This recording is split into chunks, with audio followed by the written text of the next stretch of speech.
నమస్తే, welcome to Sriprabha news. ముందుగా headlines.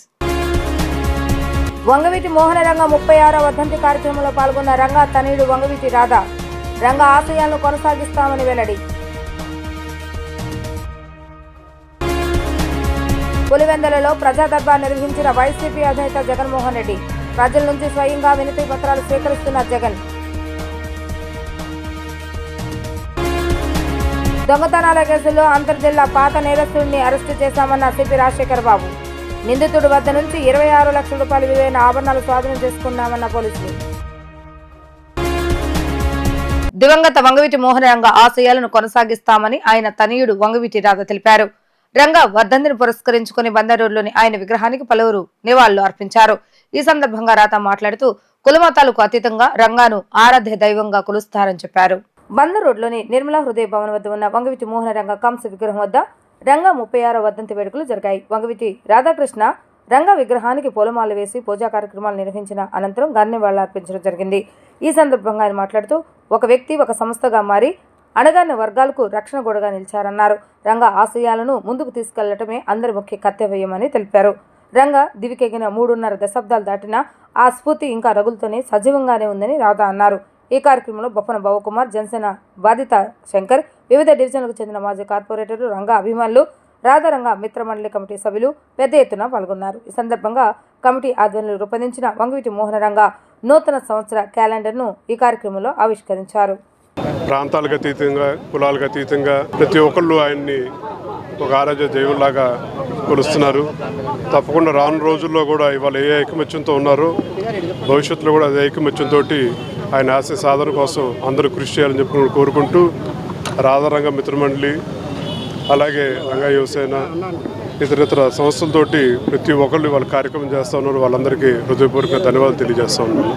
పులివెందులలో ప్రజా దర్బార్ కార్యక్రమం నిర్వహించారు. వైసీపీ అధినేత వైఎస్ జగన్ 4 రోజుల పర్యటనలో భాగంగా పులివెందులో ఉన్నారు. ఈ సందర్భంగా పులివెందులోని క్యాంపు కార్యాలయంలో ప్రజా దర్బార్ను ఏర్పాటు చేశారు. క్యాంపు ఆఫీస్ కు వచ్చిన ప్రజల నుంచి వైఎస్ జగన్మోహన్ రెడ్డి వినతి పత్రాలు స్వీకరిస్తున్నారు. వైఎస్ జగన్ కలిసేందుకు రాయలసీమ జిల్లాల నుంచి వైఎస్ఆర్ కాంగ్రెస్ పార్టీ నాయకులు, కార్యకర్తలు, ప్రజలు తరలివచ్చారు. దొంగతనాల కేసుల్లో అంతర్జిల్లా పాత నేరస్తుడిని అరెస్టు చేసి అతని వద్ద నుండి 26 లక్షల రూపాయల విలువైన ఆభరణాలు, కొంత మొత్తం నగదును స్వాధీనం చేసుకున్నట్లుగా నగర్ సిపి రాజశేఖర్ బాబు తెలియజేశారు. పడమట్లోని ఒక ఇంట్లో జరిగిన ఓ దొంగతనం కేసు సిసిఎస్ పోలీసులు క్షుణ్ణంగా దర్యాప్తు చేసి ఈ నిందితుడిని అదుపులో తీసుకున్నట్లుగా ఆయన తెలిపారు.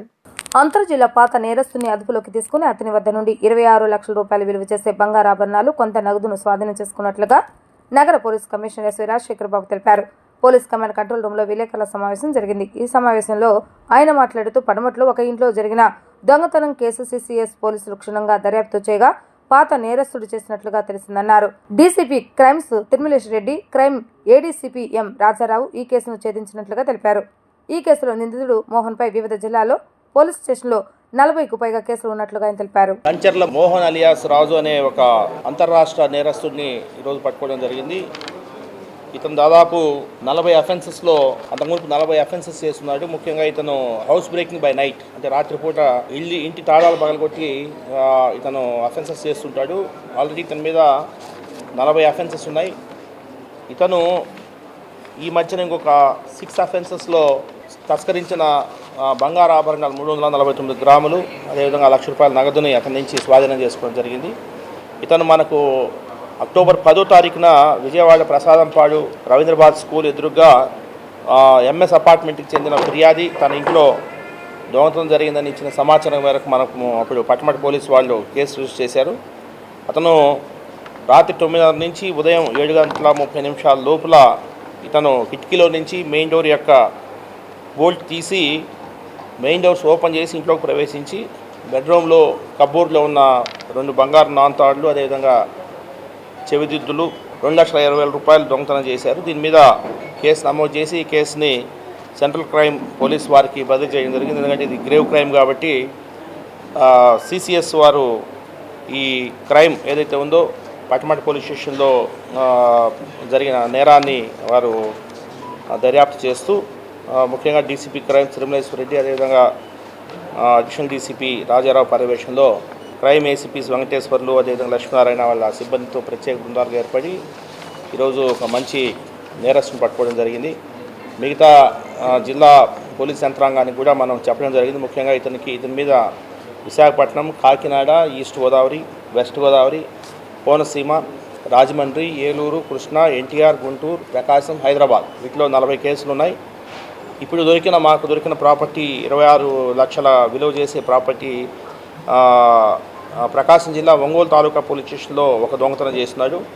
ఎన్టీఆర్ జిల్లా విజయవాడలోని పట్టమట పోలీస్ స్టేషన్ పరిధిలో 2 దొంగతనాలు చేస్తున్నారు. అదేవిధంగా చిలకలూరుపేట పోలీస్ స్టేషన్ పరిధిలో ఒక దొంగతనం, కోనసీమ అమలాపురంలో ఒక దొంగతనం, ప్రకాశం జిల్లా దోర్నాల్ పోలీస్ స్టేషన్ పరిధిలో ఒక దొంగతనం, అదేవిధంగా బాపట్ల జిల్లా అద్దంకి పోలీస్ స్టేషన్ పరిధిలో ఒక దొంగతనం చేసి ఉన్న క్రైమ్స్లో పట్టుబడిన బంగారాన్ని ఈరోజు మీకు స్వాధీనం పరచడం జరిగింది. ప్రజా సమస్యలను ప్రస్తావించవలసిన వేదిక అసెంబ్లీ అని గన్నవరం ఎమ్మెల్యే ప్రభుత్వ విప్ యార్లగడ్డ వెంకట్రావు అన్నారు. ముఖ్యమంత్రి చంద్రబాబు నాయుడును చూసే ధైర్యం లేక పులివెందుల ఎమ్మెల్యే జగన్మోహన్ రెడ్డి అసెంబ్లీకి రావటం లేదని విమర్శించారు. జగన్ ప్రజా దర్బార్ నిర్వహించడం హాస్యాస్పదంగా ఉందని ఆయన పేర్కొన్నారు. రావరపాడులో జరిగిన కార్యక్రమంలో ఎమ్మెల్యే యార్లగడ్డ వెంకట్రావు మాట్లాడుతూ ప్రజా దర్బార్లో వచ్చిన ఫిర్యాదులను జగన్ సొంత నిధులతో పరిష్కరిస్తారని ప్రశ్నించారు. అసెంబ్లీ సమావేశాలకు రాకుండానే మైక్ ఇవ్వటం లేదంటూ అసత్యాలు చెబుతున్నారని, జగన్కు మైక్ ఎవరేమోనన్న ఫోబియా పట్టుకుందని ఎద్దేవా చేశారు. అసెంబ్లీకి రాకపోవటం అంటే ప్రజాస్వామ్యాన్ని, శాసనసభను అవమానపరచడమే అని అన్నారు. 1994 కాంగ్రెస్కు ప్రతిపక్ష హోదా లేనప్పటికీ అప్పటి ప్రజాప్రతినిధులు శాసనసభకు వచ్చారని గుర్తు చేశారు. శాసన మండలికి వైసీపీ సభ్యులు ఎందుకు వెళ్తారని, రాజ్యసభలో, లోక్సభలో వైసీపీకి ప్రధాన ప్రతిపక్ష హోదా లేనప్పటికీ అక్కడికి ఎందుకు వెళ్తున్నారని నిలదీశారు. ప్రజలు అన్ని గమనిస్తున్నారని చెప్పారు. జగన్ తీరుతో వారి పార్టీ సభ్యులు కూడా బాధపడుతున్నారని, కొత్తగా ఎమ్మెల్యేగా గెలుపొందిన వారు శాసనసభను చూస్తామా లేదా అని మదనపడుతున్నారని వ్యాఖ్యానించారు. బూతులు తిట్టేవారికి మంత్రి పదవులు ఇస్తే ప్రజలు తిరస్కరించారని, అందుకు ప్రజలు నిందిస్తారా అని మండిపడ్డారు. 11 మంది శాసనసభ్యులుంటే ప్రతిపక్ష హోదా ఎలా ఇస్తారని ఆయన ప్రశ్నించారు. రోజు రావరపాడు గ్రామంలో అద్దగిరి రామకృష్ణ గారి జనసేన పార్టీ నాయకులు స్వర్గీయ వంగవీటి మోహన్ రంగ గారి విగ్రహాన్ని ఏర్పాటు చేసినందుకు ఆయన మనస్ఫూర్తిగా అభినందిస్తూ ఈ కార్యక్రమంలోకి నన్ను అతిథిగా ఆహ్వానించినందుకు కూడా ధన్యవాదాలు తెలియజేస్తున్నాను. స్వర్గీయ వంగవీటి మోహన్ రంగ గారు 1985లో శాసనసభ్యుడిగా విజయవాడ తూర్పు నుంచి పోటీ చేసి గెలుపొంది పదవీ కాలం పూర్తిగా పనిచేయకుండానే చనిపోయిన పరిస్థితి. అయినా కూడా ఆయన చనిపోయి 36 సంవత్సరాలు అయినా భారతదేశంలో ఉన్న 29 రాష్ట్రాల్లో ఏ నాయకుడికి దక్కని గౌరవం వంగవీటి మోహన్ రంగ దక్కిన దాంట్లో ఏమాత్రం సందేహం లేదు. ఒక శాసనసభ్యుడిగా పూర్తికాలం పనిచేయని వ్యక్తికి ఇంకా జయంతులు, వర్ధంతులు చేస్తున్నారంటే అది పేద ప్రజల పట్ల ఆయన బతికిన బతుకు నిదర్శనంగా నేను భావిస్తున్నా. ప్రజల కోసం ఉద్యమాలు చేసిన నాయకుడు కాబట్టి ప్రజలు ఇంకా గుండెల్లో పెట్టుకుని ఆదరిస్తున్నారు. ఇవాళకి ఆయన జయంతిని కానీ వర్ధంతిని కానీ రాష్ట్ర వ్యాప్తంగా చేసే పరిస్థితి. అలాగే ఈ కార్యక్రమం ఏర్పాటు చేసిన జనసేన పార్టీ నాయకులకి రామకృష్ణ గారికి మరోసారి హృదయపూర్వక ధన్యవాదాలు తెలియజేస్తున్నాను. 6 నెలలైనా సరే ఏది కూడా ఇచ్చిరామని నెరవేర్చలేదు అని చెప్పి పదే విమర్శ చేస్తారు. అసెంబ్లీకి వచ్చాడటాకేమో ఆయన గెలవలేదు, గెలిచిన వాళ్ళేమో రావట్లేదు అసెంబ్లీకి. అసెంబ్లీ ఉందేందుకు? ప్రజావేదిక ప్రజా సమస్యను పరిష్కరిస్తాకున్న వేదిక ఒకే ఒకటి అసెంబ్లీ. మనకు అసెంబ్లీకి గెలిచిన వైఎస్ఆర్ కాంగ్రెస్ పార్టీ శాసనసభ్యులు రాకుండా జగన్మోహన్ రెడ్డి గారు కూడా నిన్న ప్రజా దర్బార్ నిర్వహిస్తున్నాడు. ఇవాళే అనుకోండి పులివెందులో. ఆ ప్రజా దర్బార్లో వచ్చిన అర్జీలను ఏం చేస్తారనేది నేను ఆసక్తిగా చూస్తున్నాను. అంటే సొంత నిధులతో పులివెందుల్లో ఉన్న రోడ్లు, డెవలప్మెంట్, కమ్యూనిటీ హాల్స్ కానీ ప్రజా సమస్య అన్నింటినీ పరిష్కరిస్తారా, లేదా రాష్ట్ర ప్రభుత్వం ద్వారా పని చేపిద్దాం అనుకుంటే అసెంబ్లీకి అటు పంపుతారు. ఆయన అసెంబ్లీకి రావట్లా, మైక్ ఇవ్వట్లేదని అసత్య ఆరోపణలు చేయడం. అసలు రాకుండా ప్రమాణ స్వీకారం అనేది మైక్ ఇచ్చారు, ప్రమాణ స్వీకారం చేశారు, బయటికి వెళ్ళిపోయారు. మళ్ళీ వాళ్ళు రాకుండా మైక్ ఇస్తారో ఎవరో అంటే ఫోబియా టైప్లో వస్తే మైక్ ఎవరో వాళ్ళకి వాళ్ళే ఊహించుకుని మానేయటం బాధాకరం. ప్రజాస్వామ్యంలో ప్రజాస్వామ్యం మీద దాడి ఇది. అలాగే ఓటేసిన ప్రజల మీద దాడి, అలాగే ప్రజాస్వామ్యాన్ని అపహరించడం, శాసనసభను అవమానించడం ఆంధ్రప్రదేశ్ రాష్ట్ర రాజకీయాల్లో ఎప్పుడైనా ఉందా ఇలాంటిది? ఒక్కసారి 94లో ప్రతిపక్ష హోదా లేకపోతే కాంగ్రెస్ పార్టీకి ఆ రోజు పి జనార్దన్ రెడ్డి గారు కానీ పిసిసి ప్రెసిడెంట్ కానీ వచ్చారా రాలేదా? అలాగే ఇప్పుడు శాసన మండలికి ఎందుకు వెళ్తున్నారు ప్రజలకు సమాధానం చెప్పాల్సిన అవసరం ఉంది. రాజ్యసభ సభ్యులు ఎందుకు వెళ్తున్నారు? విజయసాయి రెడ్డి గారు వీళ్ళందరూ ఎందుకు వెళ్తున్నారు రాజ్యసభకి? అలాగే లోక్సభలో వీళ్ళు గెలిచిన 4 ఎంపీలు వీళ్ళు ఎందుకు వెళ్తున్నారు లోక్సభకి? వీళ్ళ ప్రధాన ప్రతిపక్ష హోదా ఉందా లోక్సభలో కానీ రాజ్యసభలో కానీ? ఇవన్నీ దుర్మార్గంగా భావిస్తున్నా ప్రజలు అన్నీ గమనిస్తారు. చంద్రబాబు నాయుడు గారు ప్రతిపక్ష హోదా తీసేస్తానని చెప్పి ఆ రోజున అన్ని రకాల ప్రయత్నాలు సర్వశక్తులు ఒడ్డి 4 తెలుగుదేశం పార్టీ శాసనసభ్యుల్ని ఒక జనసేనకు ఒకే ఒక శాసనసభ్యుడు ఆ రోజు గెలిచి ఉంటే అతన్ని లాక్కున్నప్పుడు ఈ నీతి సూత్రాలు గుర్తులేదు వాళ్ళకి. ఆ 5 శాసనసభ్యులు లాక్కున్నప్పుడు 4 పోతే చంద్రబాబు నాయుడు గారు ప్రతిపక్ష హోదా పోగా రాష్ట్ర ప్రజలు 151 సీట్లు ఇచ్చి ఆ రోజు అధికారం ఇచ్చారు. పార్టీ పెట్టిన ఫస్ట్ ఎన్నికల్లో 67 శాసనసభ టికెట్లు ఇచ్చి ప్రతిపక్ష హోదా ఇస్తే ఆ రోజు అసెంబ్లీకి వచ్చి మధ్యలో మానేసిన పరిస్థితి. కానీ తర్వాత 151 మంది ఎమ్మెల్యేలు గెలిచిన తర్వాత సభానాయకుడిగా సభను నడిపావు. అంటే శాసనసభ మీద నీకు గౌరవం ఉందా లేదా అని మాజీ ముఖ్యమంత్రి గారిని అడుగుతున్నా. అసలు శాసనసభకు రానప్పుడు తన పార్టీ నుంచి గెలిచిన కొత్తగా ఎన్నికైన ఎమ్మెల్యేలు కూడా తీవ్ర మదనపడే పరిస్థితి. అసలు మనం అసెంబ్లీకి వెళ్తామా, అసెంబ్లీ చూడకుండానే 5 ఏళ్ళ పదవి కాలం అయిపోతుందని ముందు వాళ్ళ మనోభావాలు తెలుసుకోవాల్సిందిగా కోరుతున్నా. పనికి మాలిన వెధవులకు మంత్రులు ఇచ్చి, బూతులు తిట్టేవాళ్ళకి మంత్రులు ఇచ్చి ప్రజలు నిన్ను తిరస్కరిస్తే దానికి ప్రజలు నిందిస్తావా అని అడుగుతున్నాను నేను. ఉంగుటూరు మండలం ఇందుపల్లి ప్రాంత గ్రామ శివార్లోని పూరి గుడిసెల్లో నివసిస్తున్న నిరుపేద కుటుంబాలకు చెందిన సుమారు 100 మంది పిల్లలకు క్రిస్మస్ పర్వదినం సందర్భంగా దూలవానిగూడెం క్రీస్తు సంఘం లవన్ కంపెన్షన్ మినిస్ట్రీస్ ఆధ్వర్యంలో పిల్లలకు నూతన వస్త్రాలను పంపిణీ చేయడం జరిగింది. ఈ సందర్భంగా లవన్ కంపెన్షన్ మినిస్ట్రీస్ డైరెక్టర్ క్రీస్తు సంఘం సువార్థికులైన సుజిత్ ప్రేమ్ దగాని మాట్లాడుతూ యేసుక్రీస్తు జనులందరికీ ప్రభు అని, ప్రజలందరినీ పాపం నుండి విడిపించి అద్వితీయ శక్తివంతుడని, ఆయన ప్రేమ, కరుణ, క్షమ ఈ ప్రపంచమంతటికి ఆదర్శమని తెలియజేశారు. ఈ కార్యక్రమంలో స్థానిక pastor Augustine, Vemuri Sekhar, Dagani Kiran, P Mattaiah, V Anil తదితరులు పాల్గొన్నారు. అంపాపురం గ్రామంలో సంక్రాంతి పండుగను పురస్కరించుకుని సాంప్రదాయంగా జరగవలసిన ఆటల పోటీలను కలుషితం చేస్తున్నారని జనసేన బాపులపాడు మండలం కార్యదర్శి కందుకూరి శ్రీధర్ ఆరోపించారు. సంక్రాంతి పండుగను అడ్డం పెట్టుకుని గుంటాట, పేకాట, కోళ్లకు కత్తులు కట్టి హింసాత్మక వాతావరణం సృష్టిస్తున్నారని ఆయన మండిపడ్డారు. బాపులపాడు మండలం అంపాపురం పంచాయతీ పరిధిలో బాపులపాడు జనసేన మండల కార్యదర్శి కందుకూరి శ్రీధర్ ఆధ్వర్యంలో 3 రోజుల పాటు నిరసన కార్యక్రమాన్ని చేపట్టారు. ప్రతి సంవత్సరం సంక్రాంతి పండుగను పురస్కరించుకొని పెద్ద ఎత్తున జోదాలు, గుంటాట, పేకాట, పందెం కోళ్లకు కత్తులు కట్టి కోట్లలో బెట్టింగ్లు పెట్టి హింసాత్మక భయంకరమైనటువంటి జోదాలకు పాల్పడుతున్నారు. జోదాలలో పాల్గొనడానికి ఇతర రాష్ట్రాల నుంచి కూడా వేల సంఖ్యలో, లక్షల సంఖ్యలో జోదగాళ్లు, నేర చరిత్ర గల వాళ్ళు వచ్చి మా పల్లెటూర్ల వాతావరణాన్ని కలుషితం చేస్తున్నారని అంపాపురం గ్రామస్తులు స్థానిక అంపాపురం సెంటర్లో 26, 27, 28 తారీఖుల్లో రోడ్డుపై బైఠాయించి నిరసన వ్యక్తం చేస్తున్నారు. ఈ సందర్భంగా జనసేన బాపులపాడు మండలం కార్యదర్శి కందుకూరి శ్రీధర్ మాట్లాడుతూ గన్నవరంలో కొన్ని కోట్లలో బెట్టింగ్లు జరుగుతున్నాయని ఆరోపించారు. అంపాపురం గ్రామంలో జరుగుతున్న ఈ హింసాత్మకతకు ఇతర రాష్ట్రాల నుంచి కూడా లక్షల్లో పందెపు రాయిళ్లు, నేర చరిత్ర గలవారు పాల్గొంటున్నారని ఆరోపించారు. అంపాపురం గ్రామం జాతీయ రహదారి వెంబడి ఉండటం వలన జోదాలకు వెళ్లే వాళ్ళు కార్లు, బైకులు జాతీయ రహదారిపై భారీగా నిలుపుదల చేయడం వలన 10 కిలోమీటర్ల పైగా ట్రాఫిక్ అంతరాయం కలుగుతుందని తెలిపారు. సామాన్య ప్రజలకు ఎటువంటి ఇబ్బంది కలగకుండా చర్యలు తీసుకోవాలని డిమాండ్ చేశారు. చుట్టూ ఉన్న పంట పొలాల్లో మద్యం సేవించి మద్యం బాటిల్ పగలగొట్టి పొలాల్లోకి విసిరేస్తున్నారు. దీనివల్ల రైతులు తీవ్ర ఇబ్బందులకు గురవుతున్నారని మండిపడ్డారు. మరి ప్రతి సంవత్సరం కూడా ఆదిత్య వెంచర్ హౌసింగ్ ఫ్లాట్స్ అంపాపురంలో గత కొన్ని సంవత్సరాల నుండి సంక్రాంతి సంబరాల ముసుగులో జరుగుతున్న జోత శిబిరాలు, అనేక రకాలైన జోత శిబిరాలు అనేక రకాలుగా జరుగుతుంది. ఈ జోత శిబిరాల వల్ల మా గ్రామంలో అనేక మంది చాలా ఇబ్బందులు పాలవుతున్నారు. ఎక్కడి నుంచో వేరే ఇతర జిల్లాల నుంచి సంక్రాంతి సందర్భంగా 5 రోజుల పాటు ఒక రోజుకి 50,000 మంది నుంచి 60,000 మంది వరకు జనాభా వచ్చి మా అంపాపురం మీద పడిపోతున్నారు. వారిలో ఎవరు జోదం ఆడటానికి వచ్చిన వాళ్ళు ఇక్కడే ఉండి ఆ జోత శిబిరాల్లో వారి యొక్క మద్యం సేవించి ఆ మద్యం సేవించినటువంటి బాటిల్స్ని ఆ పొలాల్లో పడేయటం వల్ల అవి పగలగొట్టడం వల్ల ఆ రైతులకు ఇబ్బంది, ఆ గేదెల మేతకి ఇబ్బంది, ఆ గేదెలు మేసేటప్పుడు ఆ గాజు పెంకులు అవి గుచ్చుకొని వాటికి చాలా ఇబ్బంది కలుగుతుంది. అట్లాగే నేషనల్ హైవే 16 పక్కన ఈ జోత శిబిరాలు నిర్వహించడం వల్ల నేషనల్ హైవే మీద కనీసం సుమారు 5-6 కిలోమీటర్ల పాటు ట్రాఫిక్ జామ్ అయిపోయి అనేక రకాలైన ప్రమాదాలు జరుగుతున్నాయి. అంబులెన్స్ సర్వీసులకు కూడా ఆటంకం జరుగుతుంది. అట్లాగే మా గ్రామంతో పాటు మా చుట్టుపక్కల గ్రామాల్లో ఉన్నవారంతా కష్టపడి పని చేసుకునే పేదవారు, మధ్యతరగతి వారు ఈ యొక్క జోదాలకు వెళ్ళి మద్యాలకు బానిసై, వ్యసనాలకు బానిసలై వారి యొక్క జీవితాలని అర్ధాంతరంగా ముగిస్తున్నారు.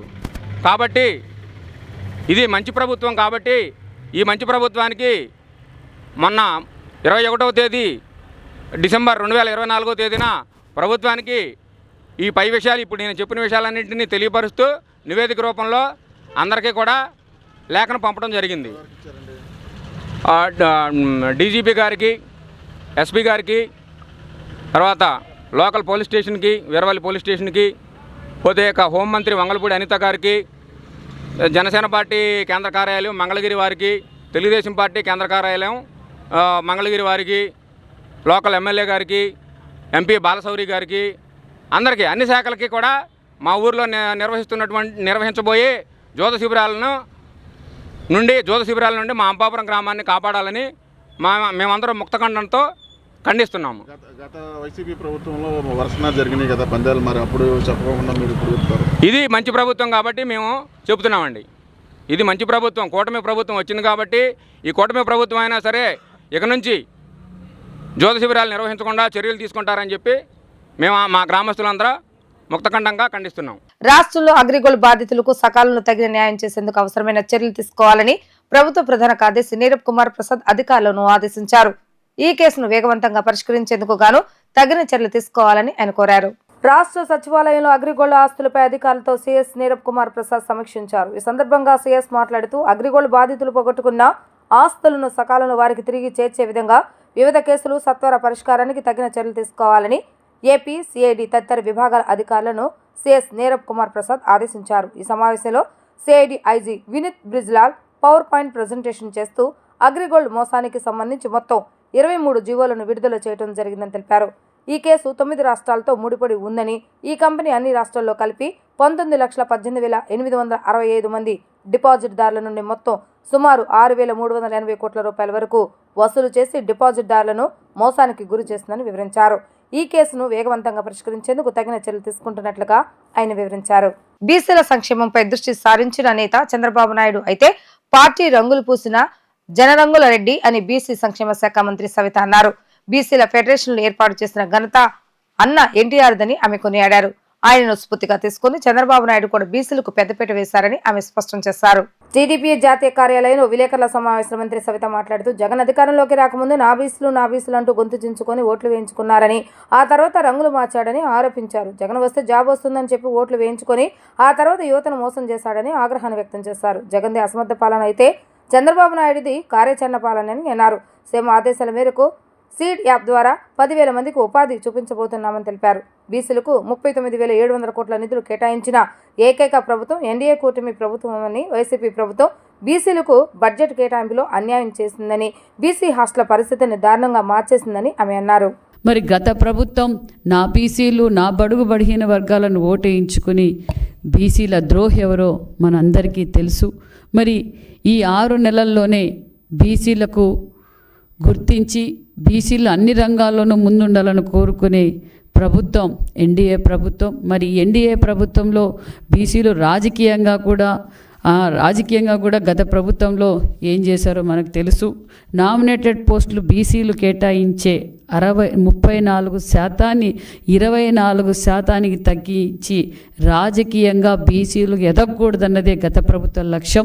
మరి మేము మొన్నటి రోజు ముఖ్యమంత్రి గారితోనూ మరి బీసీ మినిస్టర్స్ అందరితోనూ కూడా మీటింగ్ పెట్టాం. బీసీ మినిస్టర్స్ అందరితోనూ మీటింగ్ పెట్టి 34% రిజర్వేషన్ నామినేటెడ్ పోస్టులకు ఏ విధంగా అయితే మనం కార్యాచరణ తీసుకోవాలో ఆ నిర్ణయం కూడా తీసుకున్నామన్న విషయాన్ని కూడా మీకు తెలియజేస్తూ, అదేవిధంగా బీసీలకు 39,007 కోట్లు నిధులు కేటాయించిన ప్రభుత్వం ఎన్డీఏ ప్రభుత్వం అని కూడా మీకు తెలియజేస్తున్నా. ఎందుకంటే గత ప్రభుత్వంలో ఏ విధంగా బీసీలకు బడ్జెట్ కేటాయించారో మీకు తెలుసు. మరి కార్పొరేషన్లు ఏర్పాటు చేశామన్నారు. అన్న నందమూరి తారక రామారావు గారు అప్పటి కాలంలోనే ఫెడరేషన్లు ఏర్పాటు చేసిన ఘనత అన్న నందమూరి తారక రామారావు గారు. మరి గత ప్రభుత్వంలో మేము కార్పొరేషన్లు ఏర్పాటు చేశామన్నారు. మరి కార్పొరేషన్లకు కుర్చీలు లేవు, నిధులు లేవన్న విషయం మనందరికీ తెలుసు. మరి మనం కార్పొరేషన్లు ఏర్పాటు చేసాం, కార్పొరేషన్లకు నిధులు, విధులు కూడా కేటాయించామన్న విషయాన్ని కూడా మీకు తెలియజేస్తున్నాం. అదేవిధంగా ఈ 6 నెలల్లోనే మనం బీసీలకు పెద్దపీట వేశామని చెప్పడానికి ఇదొక నిదర్శనం అని కూడా మీకు తెలియజేస్తున్నాం. మరి గత ప్రభుత్వంలో మహాత్మా జ్యోతిరావు పూలే అంటానే మన బీసీలందరికీ ఒక కనిపించే దేవుడు అని చెప్పాలి. మరి మహాత్మా జ్యోతిరావు పూలే రెసిడెన్షియల్ స్కూల్స్ పరిస్థితి కావచ్చు, అదేవిధంగా బీసీ హాస్టల్స్ పరిస్థితి కూడా మన గత 5 సంవత్సరాల్లో ఏ విధంగా ఉందో మీరు చూశారు. మహాత్మా జ్యోతిరావు పూలే స్కూల్స్ రాష్ట్ర వ్యాప్తంగా 107 స్కూల్స్ ఉంటే 105 స్కూల్స్ కూడా తెలుగుదేశం ప్రభుత్వంలోనే తీసుకొచ్చాం. అది తీసుకురావడంతో పాటు కొన్ని చోట్ల నిధులు అంటే 14-19లో రాష్ట్రం విడిపోయి అప్పుల్లో ఉన్న మన బడుగు బడిహీన వర్గాల పిల్లలు చదువుకోవాలన్నదే ముఖ్యమంత్రి గారి లక్ష్యం. కార్పొరేట్ స్కూల్కు ధీటుగా కూడా మన స్కూల్స్ కూడా ఉండాలని ముఖ్యమంత్రి గారు స్థలం కేటాయిస్తూ నిధులు కూడా కేటాయించారు. కొన్ని చోట్ల 50-60%, 70-80% బిల్డింగులు కూడా పూర్తి అయిపోయినాయి. మరి గత ప్రభుత్వం బీసీల ప్రభుత్వం, నా బీసీలు అని చెప్పి ఓటేయించుకున్న ప్రభుత్వం మరి రంగులు మార్చుకునో పేర్లు మార్చుకునో పూర్తి చేయొచ్చు. కానీ అవి కూడా అంటే బీసీ బిడ్డలు చదువుకోవడం కూడా ఇష్టం లేదన్న విషయం మనకు క్లారిటీగా తెలుస్తుంది. వార్తలు ముగించే ముందు హెడ్లైన్స్ మరొకసారి. వంగవీటి మోహన రంగ 36వ వర్ధంతి కార్యక్రమంలో పాల్గొన్న రంగా తనయుడు వంగవీటి రాధా. రంగా ఆశయాలను కొనసాగిస్తామని వెల్లడి. పులివెందులలో ప్రజా దర్బార్ నిర్వహించిన వైసీపీ అధినేత జగన్మోహన్ రెడ్డి. ప్రజల నుంచి స్వయంగా వినతి పత్రాలు స్వీకరిస్తున్న జగన్. దొంగతనాల కేసులో అంతర్జిల్లా పాత నేరస్తుడిని అరెస్టు చేశామన్న సిపి రాజశేఖర్ బాబు. నిందితుడి వద్ద నుంచి 26 లక్షల రూపాయల విలువైన ఆభరణాలు స్వాధీనం చేసుకున్నామన్న పోలీసులు. ఇవి ఈ రోజు వార్తా విశేషాలు. మరలా తిరిగి ప్రసారమైన వార్తలు మళ్ళీ కలుద్దాం. అంతవరకు సెలవు. నమస్కారం.